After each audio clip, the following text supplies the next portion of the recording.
Hello students, welcome to Amar tuition classes. आज हम economics के चैप्टर नंबर 9 फॉरेन ट्रेड में आगे कंटिन्यू करेंगे। Question number 9। आइए देखते हैं क्या दिया हुआ है क्वेश्चन में। Explain the difference between current account and capital account. ये one of the most important question है। Difference between current account and capital account of balance of payment. ना करंट अकाउंट किसे कहते हैं? Current account balance of payment, and दूसरा difference है capital account of balance of payment.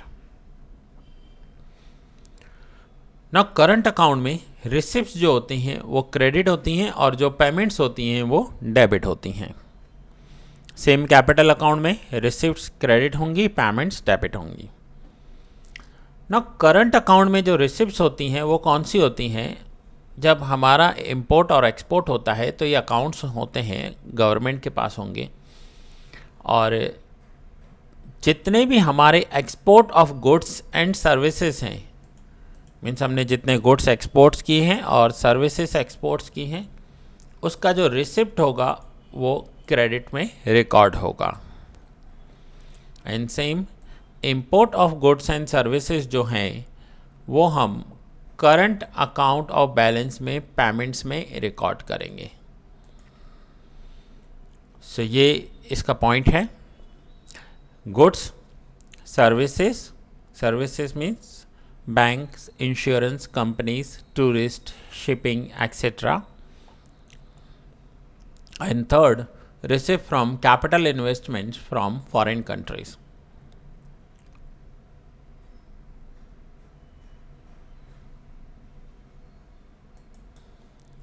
किसी foreign country ने अगर कोई कैपिटल इन्वेस्टमेंट किया है तो उसके रिसिप्ट्स हमारी कंट्री में आएंगे।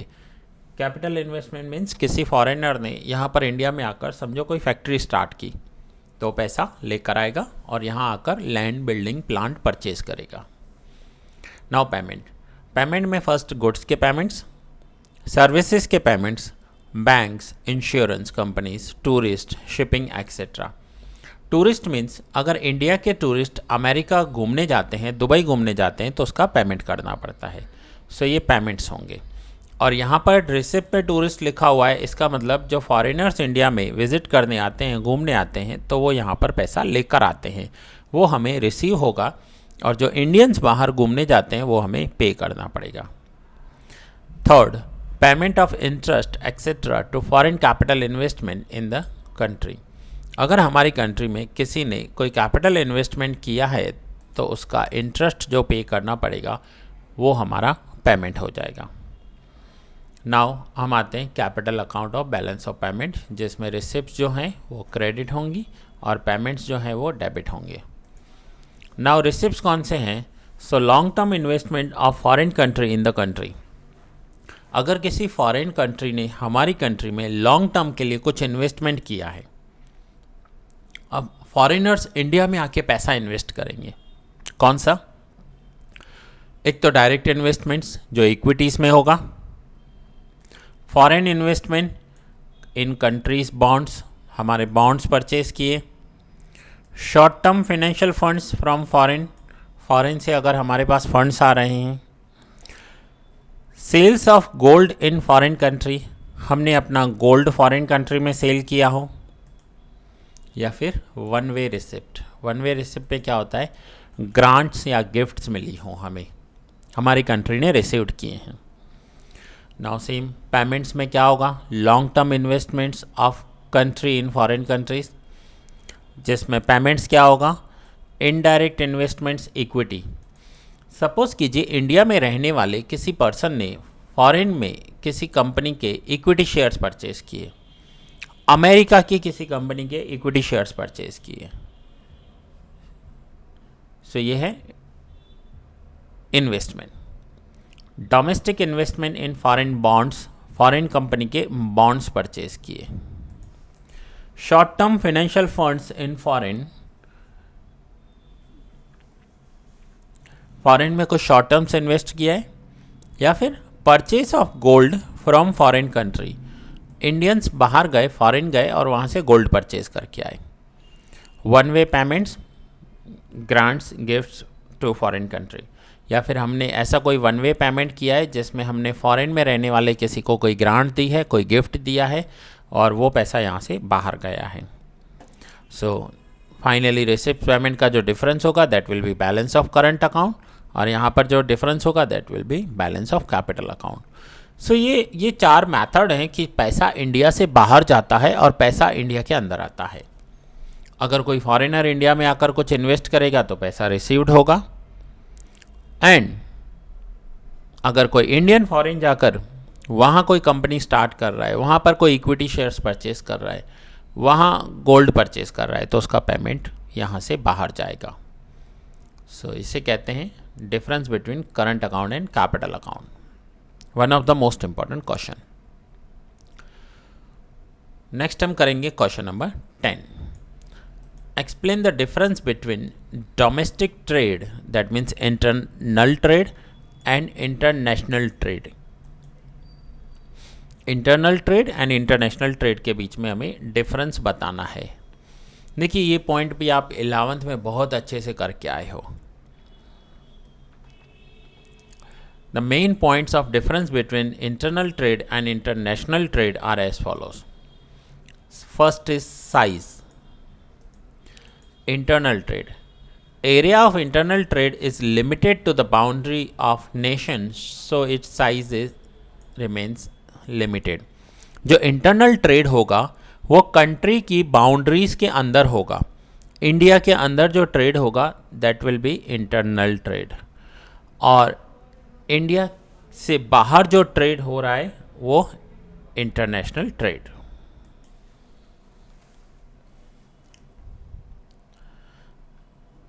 In international trade, goods and services have global market, so its size is much greater than that of internal trade. जो इंटरनेशनल ट्रेड होगा वो ग्लोबल मार्केट में होगा, पूरी वर्ल्ड को हम एक्सपोर्ट करेंगे, तो उसका जो साइज़ होगा वो इंटरनल ट्रेड से बहुत बड़ा होगा। एग्जाम्पल लेते हैं कि इंडिया बहुत बड़ा टी प्रोड्यूसर भी है, टी कंज्यूमर भी है एंड टी एक्सपोर्टर भी है। हमारे पास इंडिया में बहुत ज़्यादा टी एंड कॉफ़ी का प्रोडक्शन होता है, कंजम्पशन भी होता है। हम इंडियंस टी एंड कॉफ़ी बहुत ज़्यादा कंज्यूम करते हैं और एक्सपोर्ट भी करते हैं, जो सरप्लस है वो एक्सपोर्ट करते हैं। सो यहाँ पर अगर मैं बात करूँ इंडिया के इंटरनल ट्रेड की टी एंड कॉफ़ी की, तो इंडिया की बाउंड्रीज के अंदर जितना सेल होगा that will be called internal trade. But India की बाउंड्री के बाहर जाकर सेल हो रहा है तो कितनी सारी कंट्रीज़ हैं, कितनी सारी बड़ी साइज़ में सेल होगा, so that will B international trade और उसका साइज़ बहुत बड़ा हो जाएगा। Second difference is currency and modes of payments. अब अगर इंडिया के अंदर बिजनेस हो रहा है तो इंडिया की करेंसी रुपीज़ है, रुपीज़ में बिजनेस होगा, हमें एक्सचेंज का कोई प्रॉब्लम नहीं होगा। लेकिन अगर इंडिया से बाहर ट्रेड हो रहा है सो हमारी जो करेंसी है वो चेंज हो जाएगी, फॉरेन करेंसी में ट्रेड होगा। In internal trade, all transactions are made only in domestic currency and payments is transferred from one bank to another bank of the same country. हमारी डोमेस्टिक करेंसी में business होगा और same country के banks में पैसा transfer होगा। Internal trade involves only one currency, hence no question of exchange rate, exchange control and exchange policy arises. जब आप इंडिया में, पूरी इंडिया में बिजनेस करते हो तो वो आप रुपीस में करोगे, रुपीस में बिजनेस होगा, डॉलर्स में नहीं होगा।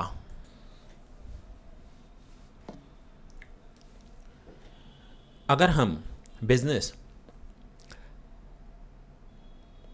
रुपीस में करेंगे, सेम कंट्री है, लेकिन ऐसा कभी भी नहीं होगा कि आप इंडिया में बिजनेस करने जाओ और कोई आपको डॉलर्स में प्राइस बताए। आप कहीं पर भी जाओ, इवन एक चिप्स का पैकेट लेने जाओ, वो आपको रुपीस बताएगा कि ये 10 रुपीज़ है, 20 रुपीज़ है। कभी उसने डॉलर्स में प्राइस बताया क्या? ऐसा हो ही नहीं सकता। सो विद इन बाउंड्रीज जो बिजनेस होता है वो सेम करेंसी में होता है, लोकल करेंसी, डोमेस्टिक करेंसी में। In international trade there are several currencies and exchange rates international trade में बहुत सारी करेंसीज होंगी एंड एक्सचेंज रेट्स होंगे. In international trade, payment is to be made in internationally acceptable currency.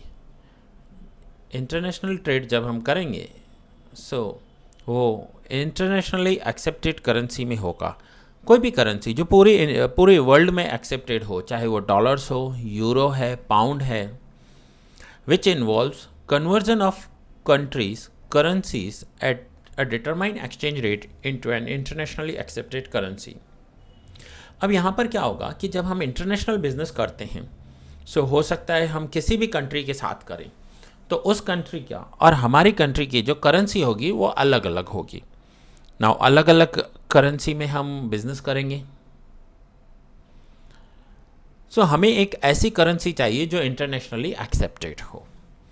ये difference है internal trade and international trade का. First था size, second currency, third language, culture and society. जब हम internal trade करते हैं ना विद इन इंडिया, तो हम एक लैंग्वेज यूज़ करते हैं जो उस कंट्री की लैंग्वेज होगी. Internal trade transactions are made within a common social culture and language setup. यहाँ पर जो लोकल लैंग्वेज होगी, जो हमारा लोकल कल्चर होगा या सोसाइटी होगी, उसके अकॉर्डिंग लैंग्वेज यूज़ करेंगे. एंड इंटरनेशनल ट्रेड में क्या होता है, इंटरनेशनल ट्रेड में हमारी लैंग्वेज चेंज हो जाएगी, कल्चर एंड सोसाइटी भी चेंज हो जाएंगे. In international trade, these are very different, and hence traders have to be more careful to avoid controversies or hurts sentiments or even to avoid legal offense. कई बार ऐसा होता है कि कुछ legal restrictions आ जाते हैं. जैसे सपोज कीजिए आप किसी कंट्री में बिजनेस करने गए, वो प्रोडक्ट हमारी कंट्री में लीगल है लेकिन सामने वाले की कंट्री में इलीगल होगा, या ऐसा होगा कि उनकी कंट्री में लीगल है और हमारी कंट्री में इलीगल है. इन सभी बातों का ध्यान रखते हुए हमें इंटरनेशनल ट्रेड करना होता है. ट्रांसपोर्टेशन कॉस्ट, ये मैं आपको शॉर्ट में बता देता हूँ. अगर हम विद इन कंट्री करेंगे तो हमारा ट्रांसपोर्टेशन कॉस्ट कम हो जाएगा, लेकिन अगर हम इंटरनेशनल ट्रेड करेंगे, हम यहाँ से किसी दूसरी कंट्री में बेचेंगे, ट्रांसपोर्टेशन कॉस्ट हमारा ज़्यादा होता है क्योंकि डिस्टेंस बढ़ जाता है. अगर आप विद इन इंडिया सप्लाई करोगे तो ट्रांसपोर्टेशन कम होगा, टैक्सेस कम होंगे, हमें अपने कंट्री के टैक्सेस एंड ट्रांसपोर्टेशन को पे करना है. लेकिन जब हम बाहर बिजनेस करते हैं, एक्सपोर्ट करते हैं इंडिया से बाहर, या फिर इंडिया के बाहर से इंपोर्ट करते हैं, तो हमें टैक्सेस एंड ट्रांसपोर्टेशन बहुत सारे पे करने पड़ते हैं. Next fifth point is competition. In internal trade, even if there are many producers of the same product due to common factors of production, degree of competition is relatively lesser. जब हम internal trade करते हैं तो हमारे जो competitors होते हैं वो इंडिया के ही कॉम्पिटिटर्स होंगे, बट जब हम इंटरनेशनल ट्रेड करते हैं तो हमारा जो कंपटीशन होता है वो इंटरनेशनल लेवल पर होता है और वो बहुत बड़ी लेवल पर कंपटीशन होता है. And the last point, sixth point is, है और भी, सेवन्थ पॉइंट है consumer satisfaction. In internal trade consumer expectation are known, so it is not very difficult to satisfy consumers. देखिए, कंज्यूमर का जो सेटिस्फेक्शन होता है ना, वो सबसे इम्पॉर्टेंट होता है. जो प्रोडक्ट आप बना रहे हो, अगर आपका कंज्यूमर ही सेटिस्फाइड नहीं है तो वो दूसरी बार आपका प्रोडक्ट परचेज नहीं करेगा एंड ना ही किसी को परचेज करने की एडवाइस देगा. हमारे कंज्यूमर सेटिस्फाइड होने चाहिए. इंटरनल ट्रेड में क्या होता है कि हमें अपनी कंट्री के कंज्यूमर्स के बारे में नॉलेज होता है कि इन कंज्यूमर्स का टेस्ट क्या होगा, प्रेफरेंस क्या होगा, और हम उन्हें ऐसा प्रोडक्ट बनाकर सेटिस्फाई कर सकते हैं. But in international trade, consumers' behavior is not easily predictable and hence it is more difficult to satisfy buyers. हमें इंटरनेशनल ट्रेड में कंज्यूमर के बिहेवियर का पता नहीं होता है और हम उसे सेटिस्फाई नहीं भी कर पाते हैं. And the seventh point, last point, administrative and legal system. Administrative and legal system and procedures in internal trade are known to trader, so they face relatively lesser difficulty in undertaking trading activity. जो हमारे legal procedures हैं, जैसे India में आप किसी को भी good cell करते हो तो जीएसटी पे करना होता है, सो वो ट्रेडर को नोन होते हैं, ट्रेडर को पता होते हैं कि क्या करना है, सो उससे डिफ़िकल्टी जो होती है कम डिफ़िकल्टी होती है, लेसर डिफ़िकल्टी होती है. And in international trade such systems are highly different in different countries, and hence it is almost impossible for a trader to trade without understanding the tax system, these systems to obtain license, permissions and legal systems of various countries of the world.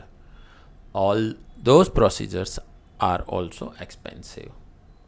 So जब हम international trade करते हैं तो हमें दोनों countries के rules regulation को ध्यान में रखना होता है, दोनों के टैक्स सिस्टम समझने होते हैं, दोनों के लीगल प्रोसीजर समझने होते हैं, और ये बहुत ही डिफ़िकल्ट होता है ट्रेडर के लिए. अगर हम विद इन कंट्री बिजनेस करेंगे तो ये बहुत ही कम होते हैं. हमारे पास चार्टर्ड अकाउंटेंट्स हैं, एडवोकेट्स हैं, जिन्हें इंडिया के रूल्स एंड रेगुलेशंस का नॉलेज होता है. बट जब हम एक्सपोर्ट या इंपोर्ट करते हैं तो हमें दोनों कंट्रीज़ के लीगल सिस्टम को समझना होता है. So license, permissions and legal systems of various countries, ये बहुत ही डिफ़िकल्ट हो जाता है. देखिए, हर कंट्री के सिस्टम्स अलग होते हैं. अब आप अमेरिका में जाओ तो वहाँ की जो मेडिसिन्स होती हैं उसका पैकिंग अलग होगा. अगर आप दुबई में जाओ तो वहाँ की पैकिंग अलग होगी. अब दुबई में या अरब कंट्रीज़ में ज़रूरी है कि उस पैकिंग पर कोई भी फूड प्रोडक्ट हो, सपोज़ करो एक चिप्स का पैकेट है, तो उनके रूल्स हैं कि फिर चिप्स के पैकेट पर भी एक साइड भले आप इंग्लिश में प्रिंट करो बट दूसरी साइड अरबिक लैंग्वेज में प्रिंट होना चाहिए. सो ऐसे रूल्स एंड रेगुलेशंस होंगे, और हम यहाँ से वो प्रोडक्ट एक्सपोर्ट कर रहे हैं तो हमें पैकिंग अकॉर्डिंगली करना पड़ेगा. सो उस कंट्री के सारे लीगल सिस्टम्स हमें समझने हैं, एडमिनिस्ट्रेटिव सिस्टम समझने हैं. अदरवाइज़ हम यहाँ से एक्सपोर्ट कर देंगे चिप्स के पैकेट, दोनों साइड इंग्लिश में प्रिंट होगा और वहाँ पर वो एक्सेप्ट ही नहीं होगा. सो हमें दोनों कंट्रीज़ के लीगल सिस्टम्स को समझकर काम करना होता है. सो स्टूडेंट्स, ये आपका क्वेश्चन नंबर 10 पूरा हुआ. Internal trade and international trade, दोनों के बीच में हमने डिफरेंस देखा. तो ये था question number 10. Now question number 11 देखेंगे. State in details the changes that have occurred in the size of India's foreign trade over years. Changes कितने हुए हैं? Changes that have occurred in the size of India's foreign trade. अब यहाँ पर आपको statistics चाहिए. Statistics that means numbers चाहिए कि पहले क्या हुआ था और अब क्या हुआ है. The size of India's foreign trade is the total value and volume of import and export of the country. Country का टोटल इंपोर्ट एंड एक्सपोर्ट है, that is called foreign trade. Every year हमारा trade जो है, foreign trade जो है, वो increase हुआ है, चाहे इन टर्म्स ऑफ मनी हो, चाहे इन टर्म्स ऑफ वॉल्यूम हो. एवरी ईयर हमारा जो साइज़ है वो foreign trade, countries foreign trade increase हुआ है. सेकेंड पॉइंट आप रीड कर लीजिएगा. Third, in India during the time period between 51 and 16 the size of India's import and exports, their percentage, share in national income and world trade have increase. 1951 से लेकर 16 तक means जब तक आपका ये बुक बनाया गया था, जब तक आपका ये कोर्स आया था, तब तक हमारा इंपोर्ट एक्सपोर्ट इंक्रीज हुआ है. Percentage share in national income में इंपोर्ट एक्सपोर्ट का जो शेयर है वो भी इंक्रीज हुआ है, एंड वर्ल्ड ट्रेड में भी हमारा शेयर इंक्रीज हुआ है. Size of trade is said to increase when value increase due to increase in volume of import and export over previous year. Hence, it is measured at constant prices or in dollars. Size increase हुआ है, that means value increase हुई है, volume increase हुआ है, and finally ये measure होता है US dollars में. सो यहाँ पर आपको दिखाया गया होगा सेम जो हम ऊपर कवर कर कर आए हैं, सेम यहाँ पर वही पॉइंट दिए हुए हैं. देखिए, after 80s as India started developing to maintain and expand large industries, import were rising, but because of increasing domestic demands for goods exports remain lower. हमारा आफ्टर 80 प्रोडक्शन तो इंक्रीज़ हुआ है, लेकिन हमारी पॉपुलेशन इतनी इंक्रीज़ हो गई कि हमारा डोमेस्टिक जो डिमांड है गुड्स का वो बहुत इंक्रीज़ हो गया। सो फाइनली हम एक्सपोर्ट अपना कम ही कर पाते हैं। मीन्स हमारे इंपोर्ट के जो नंबर्स हैं वो ज़्यादा हैं और एक्सपोर्ट जो है हमारा कम होता है। सो ये आपको नंबर्स दिए हुए हैं पूरे। सीधा मैं लास्ट इस टेबल पर आ जाता हूँ और आपको एक्सप्लेन कर रहा हूँ कि देखो क्या हो रहा है यहाँ पर। 1991-92 में हमारा जो एक्सपोर्ट था, उस एक्सपोर्ट की जो वैल्यू थी वो 17.9 थी, 17.9। एंड फाइनली ये जो एक्सपोर्ट और हमारा जो इंपोर्ट था, ये जो नंबर्स मैं आपको बता रहा हूँ, इंपोर्ट था 19.4 था, 19.4 मिलियन यूएस डॉलर। ये प्राइस यूएस डॉलर्स में है एंड इन मिलियंस दी हुई है। अब हमारा एक्सपोर्ट हुआ 17.9 मिलियन डॉलर का, इंपोर्ट हुआ 9.4 मिलियन डॉलर का। सो फाइनली क्या हुआ, हमारा डेफिसिट हुआ, बैलेंस क्या हुआ, हमारा माइनस हुआ, क्योंकि एक्सपोर्ट की वजह से हमें इनकम होगी और इंपोर्ट की वजह से हमें पेमेंट करना होगा। सो पेमेंट हुआ हमारा 19.4 और रिसिप्ट्स हुई 17.9। फाइनली हमारा डेफिसिट आया। नाउ 98-99 में क्या हुआ, तो हमारा जो एक्सपोर्ट है वो इंक्रीज़ होकर 33.2 हो गया, इंपोर्ट और इंक्रीज़ हो गया। फाइनली वंस अगेन हम डेफिसिट में हैं, दैट मीन्स शॉर्टेज में हैं। नाउ 14-15 में क्या हुआ, 14-15 में जो हमारा एक्सपोर्ट है वो 310.5 मिलियन डॉलर्स हो गया, इंपोर्ट जो है वो 448 मिलियन डॉलर्स हैं एंड वंस अगेन हम डेफिसिट में हैं और वो है -137.5 मिलियन डॉलर्स। सो ये जो मैंने आपको एक्सप्लेन किया वही यहाँ पर दिया हुआ है। सो जब भी हम बात करते हैं कि changes that have occurred, changes क्या हुए हैं, तो वो होंगे परसेंटेज में, वो होंगे डॉलर्स में, मिलियन डॉलर्स में, एंड वो चेंजेस किसी एक या दो दिन में नहीं होते हैं, वो चेंजेस होने में ईयर्स लग जाते हैं। सो स्टूडेंट्स दैट्स इट, ये लेक्चर मैं यहाँ ही पूरा कर रहा हूँ। क्वेश्चन नंबर 11 आपका कंप्लीट हुआ। नेक्स्ट लेक्चर में कंटिन्यू करेंगे क्वेश्चन नंबर 12।